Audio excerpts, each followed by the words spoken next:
When a prehistoric enemy threatens to destroy Central City, the Flash will need to reach out to a friend if he's ever going to get by. All this and more in the pages of The Flash, Fastest Man Alive, issue number 3. Let's hop on in together, shall we? So, as we join the comic, a portal through time has opened up above Central City, and now dinosaurs are pouring out of it. You know, average day that ends in Y. But not just regular old dinosaurs with scales either, it's them new dinosaurs with the feathers, which I guess would technically make them the oldest dinosaurs at all if science is to be believed. Now, the Flash is thankfully not alone in dealing with this threat. It might be early in his career as far as this story is concerned, but he's ready for his first ever superhero team-up with none other than the Atom. But not just any version of the Atom either, it's the Ryan Choi version of the Atom. We don't find this out till later, of course, but Ryan has just started his own superhero career, and he's already super infatuated with the Flash. You see, Ryan's a big fan of all the superhero forms, and together they've all pieced together that the Flash must be some manner of scientist, and that makes him the coolest hero there is. Now, why the Choi version of this character, you might be wondering? Well, Gail Simone actually wrote this character in his first and only solo series, and she's always had a soft spot for him, so it's cool to see him come back here and now. Together, Flash and the Atom deal with the dinosaur threat, and Ryan keeps fanboying out all over Barry, saying that they need a cool team name. All the best team-ups have cool names like the Brave and the Bold. Who should we be, the Fast and the Furious? Nah, that's too obvious. What about the Small and the Speediest? That's my pitch. Now, as we later discover, Barry's actually been dealing with this whole portal threat all day long. He was on a date with Iris when the zoo came under attack by, get this, an actual real live cattle rustler.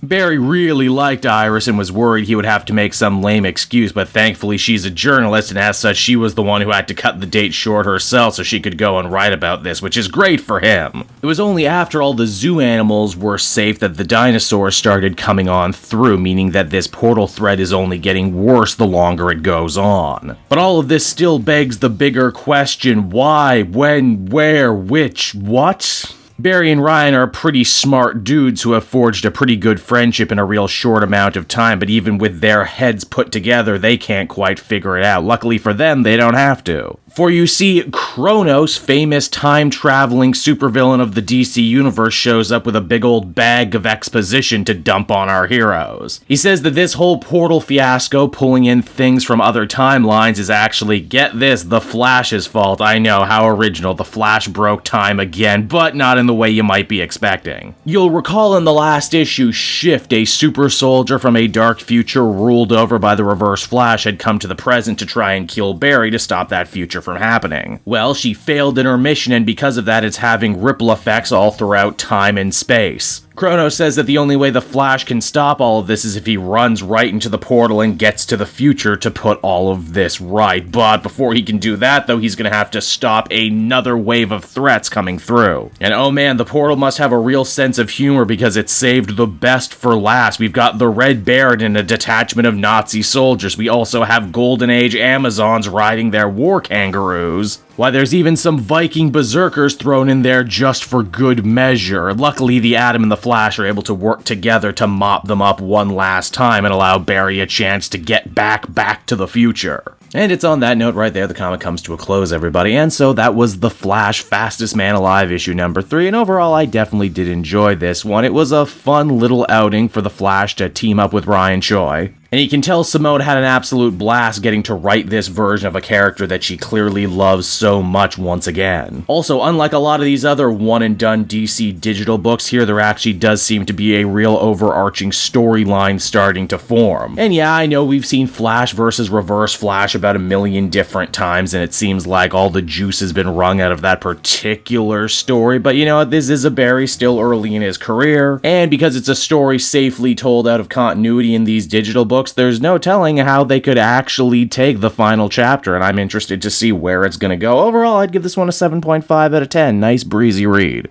Hey there everyone, Kate Joel again, and I just want to thank you so much for watching to the end of the video. It means a lot to me. And hey, if you enjoyed the book I covered in this issue and want some comics of your own, might I recommend Book Depository? It's my #1 place for shopping for comic book trades. You get a great price, and if you use my link down in the description, you'll actually be helping me out at the same time. You get something, I get something, everybody wins, right? So until next time everyone, I've been Joel, and I will see you in the next video. Bye-bye.